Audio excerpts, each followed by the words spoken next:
నమస్కారం. ఎస్బీఐ న్యూస్కి స్వాగతం. వికారాబాద్ జిల్లా తాండూరు నియోజకవర్గం జెడ్పీహెచ్ఎస్ హై స్కూల్ కరణ్కోట్ గణిత ఉపాధ్యాయులు వీరేశం మాట్లాడుతూ, రాష్ట్రంలోనే 10వ తరగతి పరీక్షలు రేపటి నుండి జరుగుతున్నాయి. విద్యార్థులు పరీక్ష ఎలా రాయాలి అనే విషయంపై మరియు వేసవి కాలం కావడంతో విద్యార్థులకు పలు సూచనలు ఉపాధ్యాయులు వీరేశం తెలిపారు. 10వ తరగతి చదువుతున్నటువంటి విద్యార్థులందరికీ కూడా శుభాకాంక్షలు తెలియజేస్తూ, రేపటి నుంచి ప్రారంభం కానున్నటువంటి 10వ తరగతి పరీక్షలకు సందర్భంగా విద్యార్థులు తీసుకోవాల్సినటువంటి జాగ్రత్తల గురించి ఒకసారి విద్యార్థులకు తెలియజేద్దామన్న ఉద్దేశంతో ఈ వీడియో చేయడం జరుగుతున్నది. సో విద్యార్థులు మొదటగా రేపు పరీక్షకు వెళ్ళేటప్పుడు విద్యార్థులు ఈరోజు నైట్ అంతా కూడా ఆతృత పడకుండా చదివినటువంటి అంశాలన్నింటినీ కూడా ఒకసారి రివిజన్ చేసుకొని, ఉన్నటువంటి అంశాలని కీ పాయింట్స్ అనేటటువంటివి అన్నీ రాసుకొని, ఆ కీ పాయింట్స్ మాత్రమే ఒకసారి చూసుకొని రేపు పరీక్షకు వెళ్ళాల్సిందిగా కోరుతున్నాను. పిల్లల ఆతృతతో ఇది చదవాలి అది చదవాలి అనేటటువంటి టెన్షన్ తీసుకోకుండా నిదానంగా విద్యార్థులు చదివినటువంటి అంశాన్ని ఒకసారి రివిజన్ చేసుకుంటూ రాత్రికి 10 గంటల ప్రాంతంలోనే నిద్ర పడుకోవడానికి ప్రయత్నం చేసి, ఉదయం పూట 5:30 గంటలకు లేచి మళ్ళీ ఒకసారి కీ పాయింట్స్ అన్నింటినీ కూడా ఒకసారి రివిజన్ చేసుకొని ఎగ్జామినేషన్ సెంటర్కు ఉదయం 8-8:30 గంటల లోపల చేరుకునేటటువంటి ప్రయత్నం చేయాలి. ఎగ్జామినేషన్ సెంటర్కు వెళ్ళేటప్పుడు విద్యార్థులు తమకు కావాల్సినటువంటి బ్లూ అండ్ బ్లాక్ పెన్సు, ఒక ఎరేజరు, తర్వాత ఎగ్జామ్ ప్యాడు, తర్వాత ఒక స్కేలు, వీటిని దగ్గర ఉంచుకొని హాల్ టికెట్ అనేటటువంటి దాన్ని జాగ్రత్తగా హాల్ టికెట్, ఎగ్జామ్ ప్యాడు తీసుకొని వెళ్ళాల్సిందిగా మనవి. అదేవిధంగా విద్యార్థులు ఎగ్జామినేషన్ సెంటర్కు వెళ్ళగానే తొందరపడకుండా అక్కడ నోటీస్ బోర్డులో ఉన్నటువంటి రూమ్ వైజ్ అలాట్మెంట్ అనేటటువంటిది చూసుకొని విద్యార్థులు తమకు కేటాయించినటువంటి గదికి వెళ్ళి ఆ గదిలో ప్రశాంతంగా 9 గంటల లోపు 9 గంటలకు తమకు కేటాయించినటువంటి రూమ్కి అలో చేసినప్పుడు అక్కడ ప్రశాంతంగా కూర్చొని తాము చదువుకున్నటువంటి అంశాలన్నింటినీ ఒకసారి మనస్సులో మననం చేసుకొని ప్రశాంతంగా కూర్చునేటటువంటి ప్రయత్నం చేయాలి. ఒకసారి ఎగ్జామినేషన్ సెంటర్ హాల్లోకి వెళ్ళిన తర్వాత ఇన్విజిలేటర్స్ విద్యార్థులకు అక్కడికి వచ్చి వాళ్ళ యొక్క హాల్ టికెట్స్ని చెక్ చేస్తారు. హాల్ టికెట్స్ పైన ఏమైనా పిల్లలు కూడా తమకు ఇచ్చినటువంటి answer booklet plus OMR sheet అనేటటువంటిది విద్యార్థులకు ఇవ్వడం జరుగుతుంది. ఓఎంఆర్ షీట్లో విద్యార్థులందరూ తమ యొక్క హాల్ టికెట్ నంబర్ను, తమ పేరును, మీడియంను, ఆ సబ్జెక్ట్ కోడ్ను ఒకసారి చెక్ చేసుకొని అది తమదే అన్ని అంశాలు సరిగ్గా ఉన్నాయి అనేటటువంటిది నిర్ధారించుకోవాలి. ఒకవేళ ఏమైనా మిస్టేక్స్ ఉన్నట్లయితే ఎంబడే అక్కడ ఉన్నటువంటి ఇన్విజిలేటర్ గారికి తెలియజేయాలి.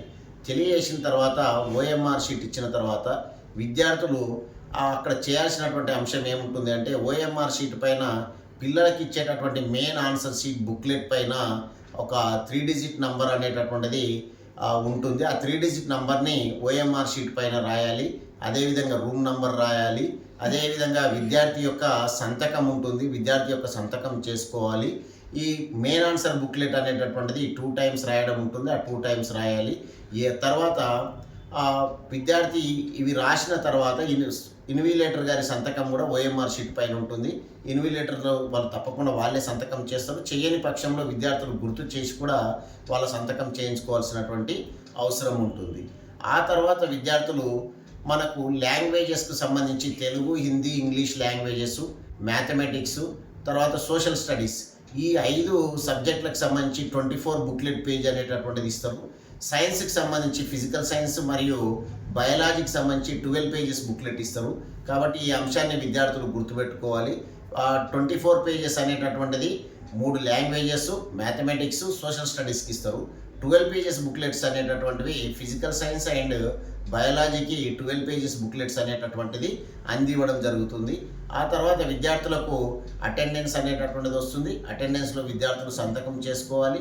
సంతకం చేసుకున్న తర్వాత విద్యార్థులు క్వశ్చన్ పేపర్ ఇవ్వగానే ఆ క్వశ్చన్ పేపర్ పైన ఉన్నటువంటి 4 పేజెస్ ఏవైతే ఉంటాయో 4 పేజెస్ పైన హాల్ టికెట్ నంబర్ అనేటటువంటిది రాసుకోవాలి. హాల్ టికెట్ నెంబర్ ఒక క్వశ్చన్ పేపర్ పైన తప్ప ఎక్కడ కూడా రాయాల్సినటువంటి అవసరం లేదు.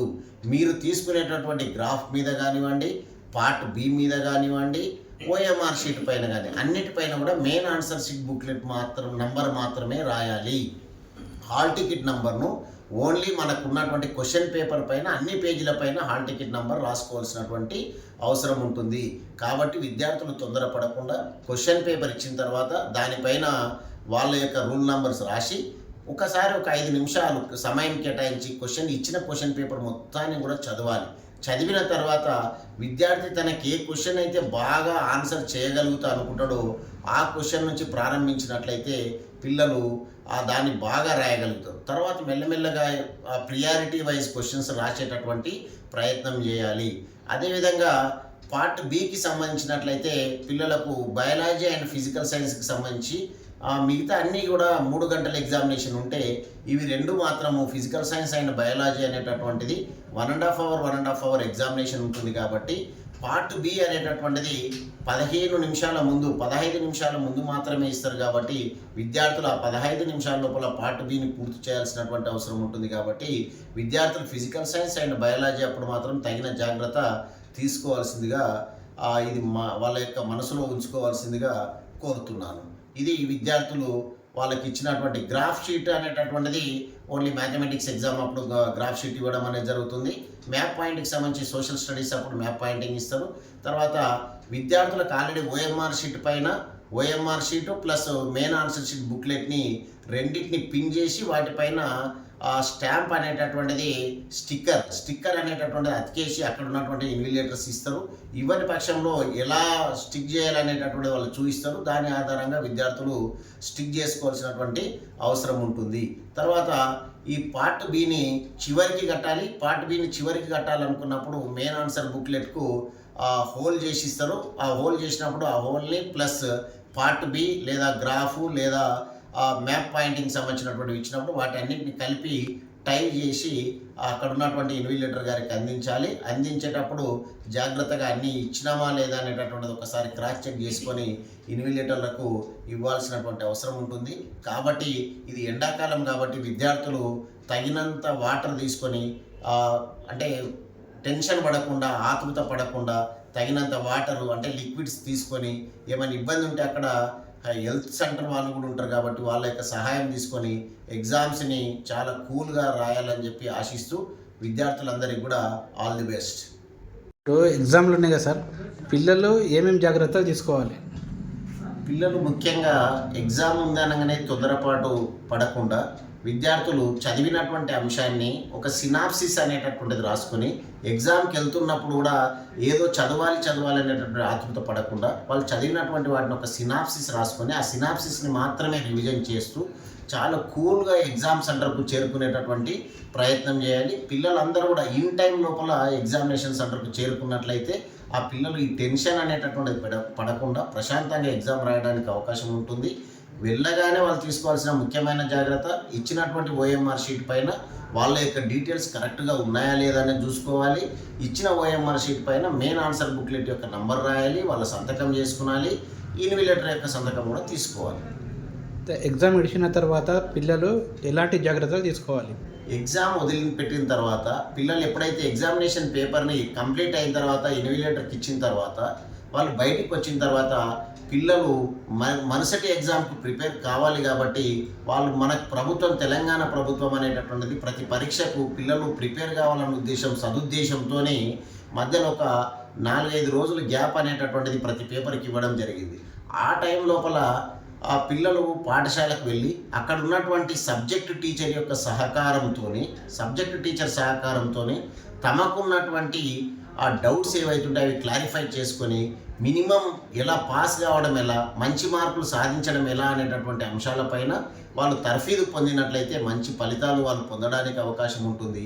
ఎండాకాలం కాబట్టి ఎగ్జామ్ కాగానే పిల్లలు అటు ఇటు తిరిగి వడదెబ్బకు లోను కాకుండా ఇంటికి వెళ్ళి చదువుకునేటటువంటి ప్రయత్నమే చేయాలి.